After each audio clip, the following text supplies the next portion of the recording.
궁궐에 신비한 나무가 있었습니다. 이 나무는 열매가 아주 맛있었고 이 열매를 먹으면 장수한다는 그런 소문이 있었습니다. 임금님은 이 나무를 지키기 위해서 경비병 두 사람을 썼습니다. 그런데 그 경비병 두 사람은 장애를 가진 사람이었습니다. 첫째는 앞 못 보는 소경을 경비로 썼고, 둘째로는 걷지 못하고 키가 작은 난쟁이를 경비로 썼습니다. 이 두 사람이 경비를 하다가 신비한 열매를 먹고 싶었습니다. 그런데 열매가 너무 높이 있어서 먹지 못했습니다. 그런데 이 두 사람이 꾀를 냈는데 소경 되신 분이 난쟁이를 목마에 태우고 그 다음에 열매를 따게 한 다음에 실컷 따먹었습니다. 과일나무에 과일이 많이 없어지니까 왕이 대단히 화를 냈습니다. 두 사람을 불러다가 너희가 따먹지 않았느냐 문책을 하니까 한 사람이 말합니다. 눈이 보이지 않는 제가 어떻게 따먹었겠습니까? 또 한 사람은 잘 걷지도 못하는 난쟁이인 제가 어떻게 저 높은 열매를 따먹겠습니까? 임금은 심증은 있는데 물증이 없어서 이 두 사람을 그냥 풀어주었다. 그런 재미있는 이야기가 있습니다. 비록 옳지 않은 일이지만 둘이 힘을 합하면 아주 기가 막힌 묘안이 나온다. 그런 이야기입니다. 오늘 우리가 읽은 본문의 말씀은 여호수아가 죽은 이후에 이스라엘이 가나안 땅을 점령하기 위해서 새로운 도전을 하는 그런 장면이 오늘 우리가 읽은 본문의 내용입니다. 그 당시 12지파는 가나안 땅을 분배받긴 했지만 아직도 많은 미정복지 땅이 있었고 가나안 땅 원주민들은 그 땅에 여전히 있었기 때문에 그 땅을 완전히 차지하기 위해서는 전쟁이 불가피한 그런 상황이었습니다. 여호수아가 죽은 이후에 이스라엘 사람들은 하나님께 물었습니다. 우리 가운데 누가 먼저 올라가서 이 가나안 족속과 싸울 것입니까? 물었을 때에 하나님은 유다 지파를 먼저 올라가게 하라 말을 했습니다. 이제 선봉에 서게 되었던 유다 지파는 그의 형제 지파였던 시므온 지파 보고 우리가 함께 가자 이렇게 부탁을 하고 함께 힘을 합해서 아도니 베색을 치고 그 땅을 차지했다. 이런 내용이 오늘 우리가 읽은 본문의 내용인 것입니다. 오늘은 우리 교회 통합 14주년 기념주일입니다. 서로 다른 배경으로 시작한 교회가 이제 통합한 지 14년이 되었습니다. 통합이란 말이 이제는 어색할 정도로 이미 한 뿌리가 된 느낌입니다. 이와 같이 특별한 날에 오늘 본문이 주는 의미가 무엇이며 우리가 신앙생활하면서 새로운 도전을 하게 될 때 하나됨의 원리가 무엇이고 협력과 함께함의 원리가 무엇인가 하는 내용들을 이 본문을 통해서 함께 살펴볼까 합니다. 제일 먼저 3절 말씀을 다 같이 한번 읽어보겠습니다. 3절 유다가 그의 형제 시므온에게 이르되 내가 제비 뽑아 얻은 땅에 나와 함께 올라가서 가나안 족속과 싸우자. 그리하면 나도 내가 제비 뽑아 얻은 땅에 함께 가리라 하니 이에 시므온이 그와 함께 가니라. 유다 지파가 가나안 땅을 정복할 때에 시므온 지파와 함께 가자 이렇게 말했다고 하는 것입니다. 누가 먼저 이 싸움에 올라가야 됩니까? 물었을 때 하나님은 유다 지파가 가라 말씀을 했습니다. 그러자 유다는 선봉에 서게 되는데 그 선봉에 섰던 이유가 두 가지입니다. 첫째는 그 당시 12지파 중에서 가장 많은 군사의 숫자가 유다 지파였는데 76,500명이 있었습니다. 또 한 가지는 야곱의 예언에 의하면 12지파 중에서 가장 탁월한 지위를 유다 지파가 차지하리라 이런 예언이 이미 있었습니다. 창세기 49장 8절 이후에 보면 내 손이 원수의 목을 잡을 것이요 내 형제들이 내 앞에서 절하리로다. 통치자의 지팡이가 유다를 떠나지 아니하리라 이렇게 말했습니다. 야곱의 예언이 이루어지는 것입니다. 그걸 가장 강력한 군대를 갖고 있었기 때문에 유다 지파가 선봉에 서라 이렇게 말한 것입니다. 근데 유다 지파가 가장 먼저 전쟁터에 나가면서 혼자 나간 게 아니라 시므온 지파 보고 함께 가자 이렇게 말했다고 하는 것입니다. 여기에 중요한 포인트가 있습니다. 이 말은 무슨 말이냐? 하나님 나라를 건설하기 위해서는 우리가 협력해서 함께 나가서 건설하라 이런 의미가 담겨 있다고 하는 것입니다. 그런데 가장 강력한 군대를 갖고 있던 유다 지파가 왜 시므온과 함께 가자고 했을까? 거기는 두 가지 이유가 있습니다. 첫째는 혈연적으로 이 사람은 레아의 아들들입니다.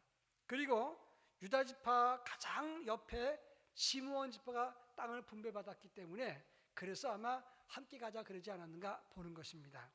그런데 시므온 지파 인구 조사를 해보니까 남자 장정만 22,200명입니다. 그러니까 시므온 지파랑 계산해보면 3분의 1도 안 되는 그런 병력이라고 말할 수 있는 겁니다. 그리고 또 레아의 소생은 르벤과 시므온, 레위, 유다, 이사갈, 스불론 6명의 자녀가 있었는데 왜 하필이면 가장 인구가 작은 시므온 지파와 함께 동행하자고 했겠느냐? 그런 의미에서 레아의 아들이기 때문에 함께 가자 한 것은 아니라는 겁니다. 그럼 또 한 가지 이유가 있는데 그것은 바로 유다 지파 땅 분배받은 가장 옆에 바로 시므온 지파가 지파 분배를 받았던 것입니다. 그러니까 아마 이것이 중요한 이유가 아니겠느냐 이렇게 예상을 하는 것입니다.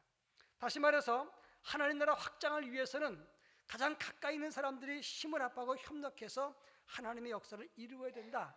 이것이 오늘 본문이 주는 귀한 의미라고 하는 것입니다. 여러분, 하나보다는 둘이 함께하면 힘이 훨씬 더 덜 듭니다. 그리고 둘보다는 셋이 협력할 때 하나님 나라를 위해서 큰 일을 할 수가 있다고 하는 것입니다. 전도서 4장 12절에 보면 한 사람이면 패하겠거니와 두 사람이면 맞설 수 있나니 세 겹줄은 쉽게 끊어지지 아니하느니라 이렇게 말씀하고 있습니다. 한 사람이면 패하지만 두 사람이면 맞설 수 있고 세 겹줄은 끊어지지 않는다라고 말하고 있는 것입니다. 오래전에 제가 한번 말씀드린 것 같은데 미국의 어떤 양로원에 마가린이라고 하는 흑인 할머니가 중풍에 마비가 돼서 왔습니다. 그분은 오른쪽이 마비가 됐습니다. 그리고 난 다음에 회복하고 있었는데 얼마 되지 않아서 루스라고 하는 유대인 노인이 또 중풍에 걸려서 들어왔는데 이분은 왼쪽을 쓰지 못하는 왼쪽 마비 대신 그런 분이었습니다. 이제 두 사람이 공통점이 있다면 평생 이 두 분은 피아노를 같이 온 사람이었는데 흑인 할머니 마가리는 오른쪽이 마비가 되고 유대인 할머니 루스는 왼쪽이 마비가 된 것입니다. 그런데 어느 날 이 흑인 할머니가 왼손으로 피아노에 앉아서 낮은 음반을 이렇게 치니까 유대인 할머니가 그분은 또 이 오른손으로 높은 음반을 치면서 연주를 했습니다. 한 의자에 앉아서 두 사람이 같이 연주를 하니까 두 사람이 마음을 합해서 쇼팽의 왈츠를 쳤어요. 그때 그 모습을 봤던 많은 할머니들이 감동을 받은 겁니다.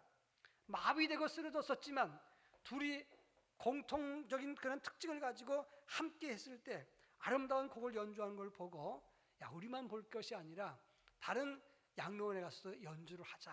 그래서 연주를 했고 상위군인 휴양동원에 가서 연주를 하고 많은 사람에게 감동을 주었습니다. 입에서 소문이 나니까 나중엔 텔레비전에 출연해서 많은 사람들에게 감동을 주었다는 실화입니다.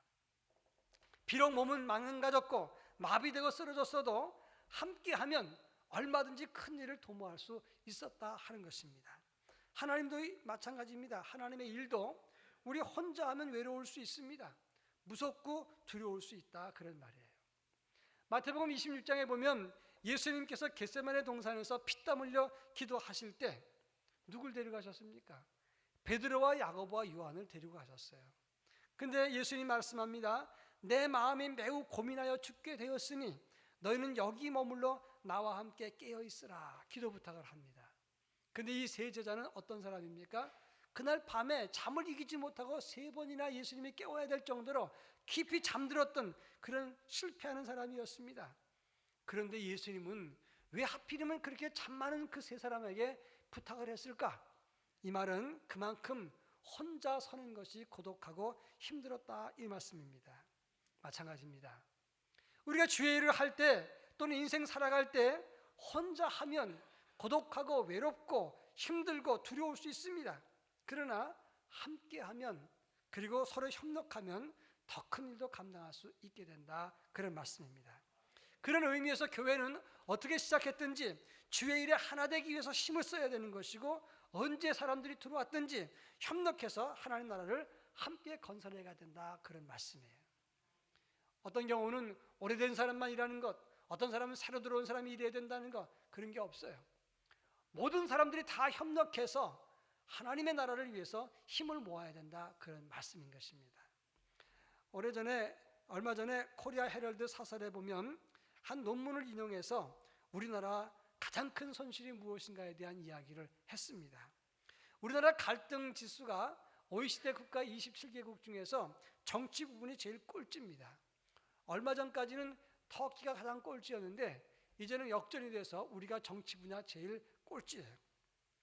OECD 국가 중에서 사회 갈등 지수가 평균 0.44인데 우리나라는 거의 2배 가까운 0.72가 됩니다. 그래서 말하기를 우리나라가 1년 동안에 갈등 때문에 손실 생기는 것이 1년에 246조나 된다고 하는 겁니다. 그러니까 달러로 말하면 2,200억 불 정도가 된다는 거예요. 사회가 하나 되지 못하고 갈등 때문에 국내 생산의 GDP 전체 약 21%까지 이 사회 갈등 비용이 지출된다는 것입니다. 그러면서 이 사설에는 말하기를 우리 모든 사람들이 서로 다르기 때문에 발전하는 것이다.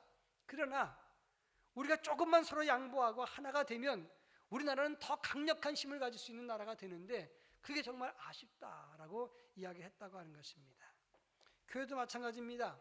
오늘날 한국 교회가 분열과 갈등 때문에 영적인 쇠퇴기를 맞이한다는 이야기가 이미 오래전부터 언급되고 있다고 하는 것입니다. 에베소 4장 3절로 6절에 보면 평안에 매는 줄로 성령이 하나 되게 하신 것을 힘써 지키라. 몸도 하나여 성령도 한 분이시니 이와 같이 너희가 부르심에 한 소망 안에서 부르심을 받았느니라.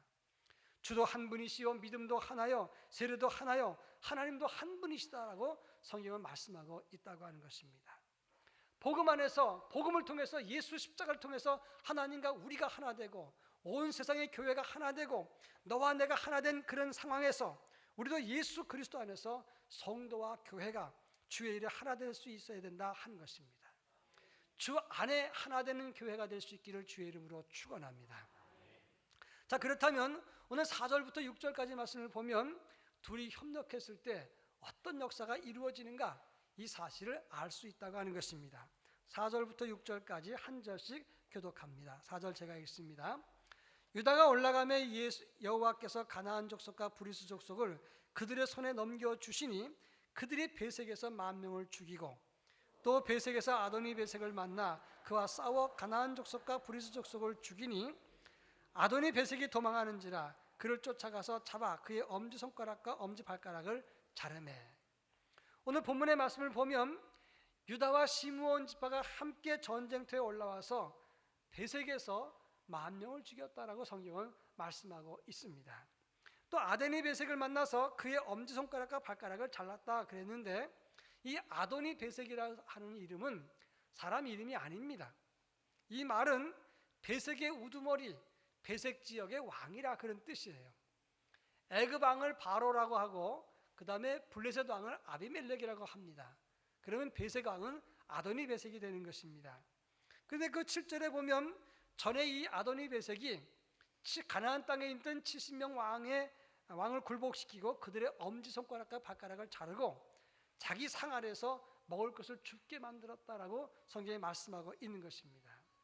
여기서 70인 왕이라고 하는 것은 이 왕은 멜레크라고 하는 단어를 쓰는데 이 말은 성읍의 통치자라 그런 뜻이에요. 가나안 땅에 한 국가의 왕이 될 수도 있지만 도시국가 형태에서 그 성읍의 왕이 되는 것을 의미하는 것입니다. 아무튼 가나안 땅에 70명 왕을 굴복시키고 그들의 손가락과 발가락을 자르고 자기 상 아래서 개처럼 먹을 것을 줍게 했다. 이 말은 70개 나라를 다스렸던 강력한 왕이란 뜻이고 그리고 굴욕적이면서 잔인하게 사람들을 다스렸던 그런 왕이라 말할 수 있는 겁니다. 이제 유다와 시므온이 하나 되었을 때 가나안 땅의 맹주를 치고 굴복시켰다 그런 말씀입니다. 7절에 보면 그를 끌고 예루살렘에 이르렀더니 그가 거기서 죽었다라고 말씀을 합니다. 여기서 그가 예루살렘에 이르렀다 하는 말은 이 말은 아도니 베색이 다스렸던 수도가 바로 예루살렘이었는데 그 수도 서울을 적지 수도를 끌고 가서 그 땅을 점령하고 아도니 베색이 거기서 죽었다 이런 말씀이 되는 겁니다. 한마디로 말하면 온 이스라엘이 유다와 그리고 시므온이 하나가 되었을 때 협력했을 때 강력한 가나안 땅의 군주를 굴복시켰다 그런 얘기가 되는 것입니다. 얼마 전에 이 지역에 있는 감리교 개척교회에서 개척교회 예배를 드리는데 개척 예배 순서에 순서 하나를 맡아달라 축도를 해달라 그런 얘기를 들었어요. 제가 사양을 했습니다. 아니 감리교회 개척하는데 제가 장로교회 목사인데 감리교 목사님들 모셔다가 하지 내가 뭐 축도를 하겠느냐, 내가 축의는 보내겠지만 그냥 순서는 사양하겠다 그랬어요. 그랬더니 그 순서지를 보여주는데 감리교 목사님이 12명이 그 순서지에 있더라고요. 제가 머릿속에 드는 생각이 10여 명이 한마디씩 하면 순서가 무척 길겠다. 두 번째로 이분들은 올 때마다 교통비를 주면 10여 명이면 돈이 얼마나 드나. 그래서 제가 물었어요. 아니 이렇게 하면 시간이 길어지고 그 다음에 사례비도 많이 나가야 되는데 어떻게 하려고 이렇게 많이 넣느냐. 그랬더니 감리교는 그게 전통이라는 겁니다. 사례비는 한 사람당 5만 원씩만 주고 그리고 그분들이 5만 원 받으면 그 다음에 더 많은 헌금을 와서 한다는 거예요. 여러 교회가 와가지고 헌금을 해주고 그 다음에 감리교 목사님들은 함께 모여서 이렇게 축하도 해주고 격려하고 기도도 하고 이렇게 한다는 겁니다.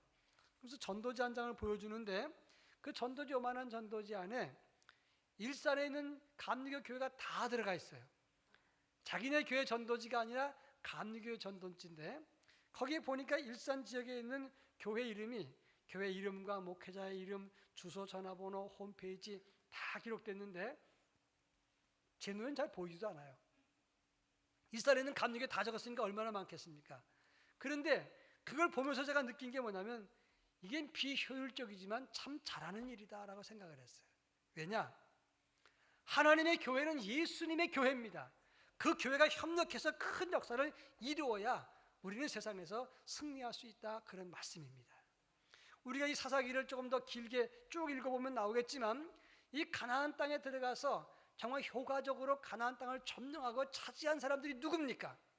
오늘 유다와 시므온이 합해서 큰 승리를 했고 에브라임과 므낫세가 함께 협력했을 때 그 땅을 차지합니다. 그러나 반대로 혼자 나홀라 떠돌았던 단 지파는 북쪽 산악 지역으로 점점 북으로 가다 없어지고 말아요. 사사기 1장 34절에 보면 아모리 족속이 단 자손을 산지로 몰아넣고 골짜기에 내려오기를 용납하지 아니하였으며 라고 말합니다. 아모리 사람들이 단 지파를 자꾸 산으로 내몰다가 이 단 지파는 혼자 떠돌다가 북쪽으로 가다가 없어졌다는 거예요. 어떤 사람은 정신없이 그런 말을 합니다. 그때 단 지파가 한국 땅에 와서 단군이 됐다 이렇게 얘기를 해서 우리가 예수 잘 믿는 것도 그 후손이기 때문에 그렇다. 그러면서 삼위일체 하나님, 삼신 할머니 이렇게 연결해서 설명한 사람인데 그거 아닙니다. 그렇지만 어떻든지 간에 이 단지파는 혼자 떠돌다가 북쪽 산악 지역으로 쫓겨갔다가 결국은 없어지고 말았어요. 여러분도 알다시피 사사기 19장에 보면 기브아 사람들이 만행을 저지릅니다. 레위인의 첩을 욕보이고 죽였습니다. 그래서 11지파가 모여서 이 기브아 사람을 책망하기 위해서 베냐민 지파를 호출합니다. 왜냐하면 베냐민 지파의 땅이 기브아였기 때문에 이야기를 하니까 베냐민 지파가 11지파의 말을 거절합니다. 전쟁하자고 싸우자고 합니다. 그래서 베냐민 지파 2만 5천 명이 11지파에게 도륙을 당합니다. 그들이 11지파가 모여서 통곡을 합니다. 저들이 범죄한 까닭에 이제 우리나라에서 한 지파가 없어집니다. 어찌하면 좋습니까? 그래서 남아있는 600명이 산지로 흩어졌는데 그들에게 장가 보내지 않기로 했기 때문에 그래서 야베스 길르앗에서 400명, 실로 절기 때 200명 보쌈하듯이 데리고 가서 그 지파를 살려놓지 않습니까? 무슨 말입니까? 협력하지 않고 혼자 떠돌아다니는 것은 망하는 길이다 그런 말이 되는 겁니다. 제가 인터넷에 봤더니 재미있는 글이 있었어요. 한 독립투사가 하나님 나라 갔다가 모세를 만났습니다. 모세 보고 말하기를 우리가 해방된 지 몇 년인데 아직도 우리가 일본보다 못 삽니까? 그 이유는 우리나라에 과학자가 없기 때문인데 좀 제대로 된 과학자 5명을 보내주십시오 라고 말해서 이 모세가 5명의 과학자를 보내주는데 지동설을 말했던 갈릴레오, 뉴턴, 그 다음에 에디슨, 귀리 부인, 아인슈타인 이 5명을 우리나라에 보내준 겁니다. 갈릴레오는 지구는 돈다고 말했던 자기 연구의 소신을 굽히지 않았던 사람인데 연구소에 들어가서 연구하다가 이빠른 소리를 많이 했어요. 연구비가 중단돼 갖고 연구실에서 쫓겨나 갖고 한강에서 취록 사업을 하고 있다 그런 얘기였어요. 뉴턴은 박사과정 중에서 연구 실적을 가지고 지금 설명을 하는데 교수들이 이해를 못해서 논문이 통과가 안 되는 겁니다. 계속해서 미끄러져 갖고는 영장 나와서 최전방에서 근무하고 있다. 그런 얘기. 에디슨이 기가 막힌 발명품을 발명해가지고 특허 신청을 냈는데 초등학교를 못 나왔다고 특허가 거절돼 버리고 말았어요. 귀리 부인이 대학을 졸업한 다음에 취직하려고 하는데 키가 작고 몸매가 안 되기 때문에 취업에서 계속 떨어져 가지고는 지금 놀고 있다는 겁니다. 아인슈타인이 대학을 가려고 그러는데 수학만 잘하고 다른 과목을 다 못해요. 그래가지고 대학을 계속 떨어져 갖고 재수, 삼수, 사수, 오수 해갖고 지금도 대학 시험을 보고 있더라. 그런 재미있는 이야기였어요. 아무리 똑똑한 인물이라도 누군가가 협력하고 받아주지 않으면, 돕지 않으면 그냥 보통 사람으로 살 수밖에 없다는 것을 말하는 것입니다. 우리 믿음도 마찬가지입니다. 힘을 모아야, 그것이 구슬도 세 마리면 꿰어야 그 힘이 되는 거 아닙니까? 그것 마찬가지로 우리도 꿰어져서 힘으로 하나가 뭉쳐야 하나님의 역사를 크게 이룰 수 있다고 하는 것입니다. 여러분 알다시피 사도행전에 보면 감옥에 베드로가 들어갔습니다. 그런데 초대교회 성도들이 함께 기도했을 때 그 베드로가 감옥에서 나오지 않습니까? 두 병사들, 군인들 사이에, 그 사이에 있었습니다. 첫째 파수, 둘째 파수, 쇠문으로 통하는 셋째 문까지 통과했습니다. 사중 방어망을 뚫고 나오지 않습니까? 함께 교회가 기도했을 때 기적의 역사가 나타나게 되었다고 하는 것입니다. 우리가 힘을 합할 때 하나님의 기적이 나타날 수 있다는 사실을 여러분 믿으시기를 바랍니다. 자, 그러면 마지막으로 이렇게 협력했던 시므온은 무엇을 얻었느냐 하는 것입니다. 사사기 1장 17절에 보면 유다가 그의 형제 시므온과 함께 가서 스밧에 거주하는 가나안 족속을 쳐서 그것을 진멸하였으므로 그 성읍 이름을 호르마라 하니라 그랬습니다. 유다 지파와 시므온 지파가 함께 가서 스밧을 점령하고 이름을 호르마로 바꿨습니다. 그런데 여호수아 19장 4절에 보면 그 호르마 땅은 시므온 땅이 됩니다. 또 여호수아 19장 9절에 보면 시므온 자손의 이 기업은 유다 자손의 기업 중에서 취하였으니 이는 유다 자손의 분깃이 자기들에게 너무 많으므로 시므온 자손이 자기의 기업을 그들의 기업 중에서 받음이었더라 말씀하고 있습니다. 무슨 말입니까? 유다 지파 기업이 이젠 많아졌습니다. 그러니까 시므온 자손들의 기업을 유다 자손의 기업 중에서 제비 뽑아서 가져가고 싶은 대로 가져간 것입니다. 협력한 다음에 유다만 좋은 게 아니라 시므온 지파도 유다의 지원을 받아서 자기 분깃을 얻게 되었다. 한마디로 말하면 상생했다 이렇게 말하고 있는 거예요. 몇 년 전에, 지금부터 17년 전입니다마는 98년도 외환위기가 임했을 때 새마을 금고에서 좀돌이 운동을 시작을 했습니다. 이 좀돌이라고 하는 말은 전라도 방언인데 밥을 지을 때 끼니 때마다 한 숟갈 쌀을 떠서 모아가지고 이웃에게 나눠주는 것을 좀돌이라고 그래요. 그 일을 이제 98년 외환위기 때 새마을 금고가 시작을 했습니다. 작년에 그 좀돌이 때문에 생긴 수익이 59억 9천만 원이에요. 작은 동전들 쌀 모으기에서 이웃에 나눠준 겁니다. 지나간 17년 동안에 408억 현금이 들어가고 12,000톤 이 쌀이 들어와서 나눠줬다는 거예요. 가장 큰 혜택을 누가 받느냐? 쌀 모으고 동전 모았기 때문에 받은 사람이 혜택을 받은 것 같지만 새마을 금고가 제일 큰 혜택을 받았다는 겁니다. 왜냐하면 그 좀돌이 운동 때문에 어떤 광고보다 큰 좋은 이미지를 만들었고 그 좀돌이 운동이 새마을 금고 이후에 다른 은행도 따라하기 때문에 그래서 많은 사람들에게 인정받게 되었다는 겁니다. 선한 운동, 다른 사람을 베풀고 협력하는 것은 그 받은 사람만 혜택이 되는 게 아니라 협력한 사람도 복을 받는다 그런 말이에요.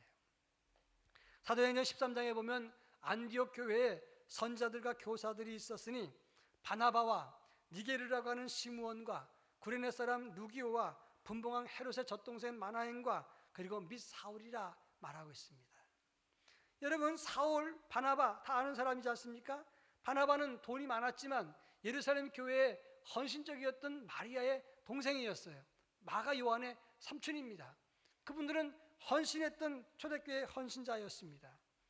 바울은 여러분도 알다시피 가문 좋은 율법학자요 로마 시민권을 가진 사람입니다. 니게르라고 하는 시므온, 니게르라는 말은 그 나라 말로 흑인이란 뜻이에요. 이게 시므온은 흑인이었습니다. 구레네 사람 루기오, 이 구레네는 아프리카 리비아 수도 트리폴리 지역에 있는 아프리카 사람입니다. 헤롯의 젖동생 마나엔, 그는 귀족이요 왕족 출신입니다.